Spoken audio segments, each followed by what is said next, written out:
नमस्कार, मैं राजेश शर्मा और 7 इंडिया न्यूज में आपका स्वागत है। इस बार यूँ तो अमेठी और रायबरेली में भीषण रण है और चूंकि यहाँ कहीं ना कहीं भाजपा की प्रतिष्ठा दांव पे लगी हुई है। चूंकि जब हम स्मृति ईरानी की बात करते हैं तो स्मृति ईरानी को भाजपा में तीसरे नंबर की सबसे प्रभावशाली नेता के रूप में जाना जाता है। जब 2014 के लोकसभा चुनाव था तो जब 2014 का लोकसभा चुनाव हुआ तब स्मृति ईरानी का मुकाबला राहुल गांधी से अमेठी में होता है, लेकिन वहां राहुल गांधी जीत जाते हैं और स्मृति ईरानी हार जाती है। वहीं जब 2019 का रण दोबारा हुआ तो राहुल गांधी को स्मृति ईरानी हराने में कामयाब हो जाती है। हालांकि वहां चूंकि प्रतिस्पर्धा है और जहां तक जब हम अमेठी और रायबरेली की बात करते हैं तो अमेठी और रायबरेली वो कांग्रेस का गढ़ माना जाता है पहले से।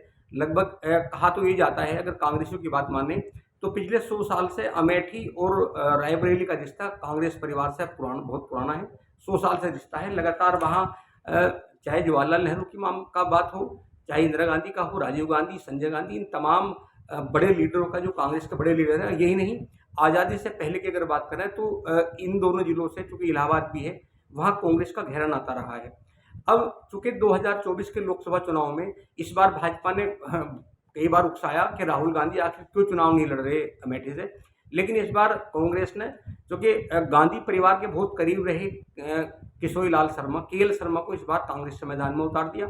वहीं दूसरी ओर बीजेपी ने पूरी वीटो पावर लगाते हुए स्मृति ईरानी को फिर मैदान में उतारा है। हालांकि इस बार एंटी इनकम्बेंसी है। जब लगातार टीवी में, सोशल मीडिया के मंचों पर देखते हैं तो जो पूर्व में घोषणा की थी स्मृति ईरानी ने, चाहे वो चीनी को लेकर हो, चाहे गैस को लेकर हो, उन तमाम घोषणाओं को लेकर चूंकि पूरा नहीं उतरा, उसको लेकर लगातार विरोध के स्वर भी दिखाई देते हैं। हालांकि जब हम अमेठी की बात करते हैं तो अगर पिछले 2 टर्न की बात करें तो सबसे ज़्यादा काम माना जाता है कि स्मृति ईरानी ने वहाँ डेवलपमेंट के काम भी किए हैं। लेकिन इस बार स्मृति ईरानी के खिलाफ वहाँ जो ब्राह्मण समाज है, वो ब्राह्मण समाज एकदम आक्रोशित हो गया है। और आक्रोशित होने की वजह कुछ और नहीं, भगवान परशुराम जयंती की जो शोभा यात्रा निकलती थी उसे वहाँ स्मृति ईरानी ने रुकवा दिया और 10 मई को जो परमिशन ली गई थी 8 मई को परशुराम जयंती पे शोभा यात्रा निकालने की, उस परमिशन को निरस्त करा दिया। उसको लेके तमाम जो वहाँ ब्राह्मण समाज है वो बेहद गुस्सा है। और चूंकि वहाँ उन लोगों ने आंदोलन किया, हंगामा किया, तो वहाँ के जो एडमिनिस्ट्रेशन के अधिकारी हैं उन्होंने कहा कि कहीं ना कहीं स्मृति ईरानी को ये डर था, चूँकि वो वहाँ से सांसद हैं, कि भगवान परशुराम की जयंती में कहीं ना कहीं किशोरीलाल शर्मा आएंगे और कहीं ब्राह्मणों का रुख किशोरीलाल की तरफ ना हो जाए। लेकिन वो सब पोल खुल गई, पता चल गया कि उस प्रोग्राम को, परशुराम जयंती के प्रोग्राम को किसने किया।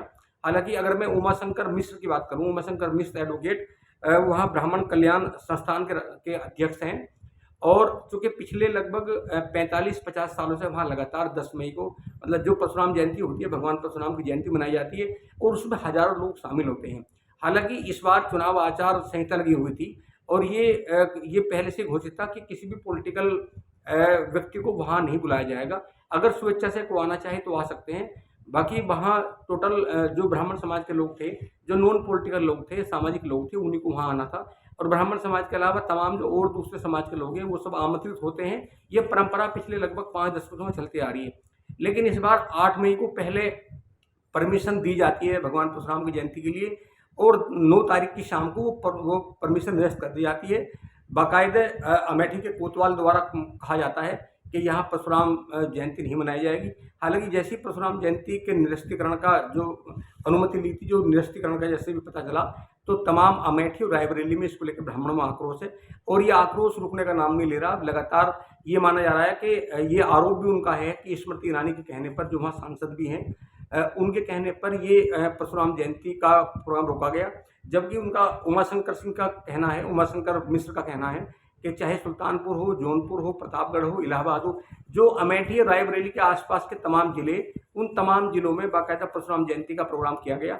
वहाँ प्रशासन ने किसको नहीं रोका, चूँकि परंपरा पहले चलती आ रही है। और यहाँ बाकायदा अमेठी के सांसद स्मृति ईरानी के कहने पर प्रशासन ने प्रोग्राम निरस्त कर दिया गया। तो अब लगातार, चूंकि अगर मैं एक बार जातिगत आंकड़े की बात करूं, हालांकि परशुराम जयंती का प्रोग्राम निरस्त कराने को लेकर, ना होने को लेकर, वहाँ तमाम जो ब्राह्मण संगठन उनमें आक्रोश है और वो तमाम कार्यक्रम ना होने की वजह से स्मृति ईरानी के खिलाफ लगातार मुखर हो गए हैं और उन्होंने कहीं ना कहीं भाजपा को हराने के लिए कहीं ना कहीं जो कांग्रेस नेता हैं केएल शर्मा, कहीं ना कहीं उनके समर्थन का ऐलान भी कर दिया है। क्योंकि जिस तरह पश्चिम उत्तर प्रदेश में क्षत्रियों का लगातार आक्रोश रहा बीजेपी को लेकर, इसी तरह पूर्वांचल में भी कहीं न कहीं क्षत्रियों में आक्रोश है।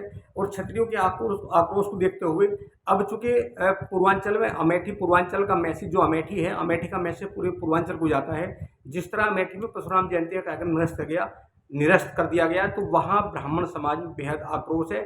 और ये आक्रोश अमेठी, रायबरेली, इलाहाबाद तक पहुँचेगा, क्योंकि तमाम पूर्वांचल के जो राज्य हैं, जो छोटे ज़िले हैं, बड़े ज़िले हैं, उन तमाम जिलों में बैठक का दौर चल रहा है। और कहीं न कहीं परशुराम जयंती के आक्रोश में, क्योंकि बीजेपी ने प्रोग्राम नहीं होने दिया, उसको लेकर लगातार आक्रोश फैलता जा रहा है। और ये माना जा रहा है कि अगर ठाकुरों की तरह ब्राह्मण भी वहाँ बीजेपी से नाराज़ हुआ, तो इसका खामियाजा कहीं न कहीं कहीं न कहीं भाजपा को उठाना पड़ सकता है। क्योंकि अभी हाल में राजा भैया जो कुंडा से विधायक हैं, और उनकी अपनी पार्टी जनसंता दल लोकतांत्रिक पार्टी है, उन्हें बाकायदा गृह मंत्री ने बेंगलोर में बुलाया था और समर्थन देने की बात कही थी। लेकिन एकाएक कार्यकर्ताओं की मीटिंग के बाद उन्होंने भाजपा को समर्थन देने से इनकार कर दिया, और कहीं न कहीं गठबंधन की तरफ उनका सॉफ्ट रुख है।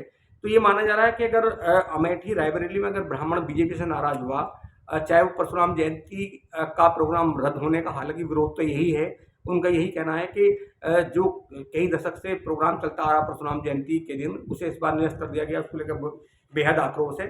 और उन्होंने कहा कि बीजेपी को जो दल हराएगा उसके साथ रहेंगे। खास तौर पे ब्राह्मणों ने भी ये नहीं कहा कि वो फला दल को समर्थन देंगे, लेकिन उन्होंने कहा कि जो भाजपा को हराएगा हम उसे वोट देंगे। अब ये आंदोलन कितना परवान चढ़ाएगा, कितना नहीं चढ़ाएगा, ये तो 4 जून को जब मतगणना होगी तब पता चलेगा। लेकिन मैं एक बार अमेठी के बारे में, जो जातीय गणना है, मैं एक बार उसके बारे में जिक्र कर दूं कि अगर ब्राह्मण नाराज हुआ तो इसका कितना नुकसान बीजेपी को उठाना पड़ सकता है। तो मैं बता दूं कि अगर हम अल्पसंख्यक वर्ग की बात करें, तो टोटल जो मतदाता है पूरे जिले के, उसमें 20% वहाँ मुस्लिम मतदाता हैं। टोटल 18% वहाँ जो मतदाता हैं वो ब्राह्मण समाज के हैं। 12% मतदाता वहाँ क्षत्रिय समाज के हैं। 36% जो टोटल ओबीसी वर्ग है, 36% वहाँ ओबीसी वर्ग है, और 26% वहाँ दलित वर्ग है। अब ये माना जा रहा है कि अगर ब्राह्मण वर्ग, क्योंकि 2019 में ब्राह्मण वर्ग तमाम स्मृति ईरानी के साथ था, राहुल गांधी का साथ छोड़ दिया था, और इस बार अगर ये आक्रोश नहीं रुका और ये इस तरह चलता रहा, तो कहीं ना कहीं बीजेपी को नुकसान हो सकता है। और अमेठी में स्मृति ईरानी के सामने एक बड़ी दीवार खड़ी हो सकती है। कौन जीतेगा, कौन हारेगा, ये तो बाद में पता चलेगा। लेकिन जिस तरह लगातार वहाँ मीटिंगों का दौर चल रहा है अमेठी, रायबरेली और प्रतापगढ़ में इस प्रोग्राम के नेतृत्व, उसका कहीं ना कहीं परिणाम बीजेपी के लिए विपरीत साबित हो सकते हैं। तो आप लगातार देखते रहिए सेव इंडिया न्यूज़, हम आपको अपडेट देंगे। नमस्कार।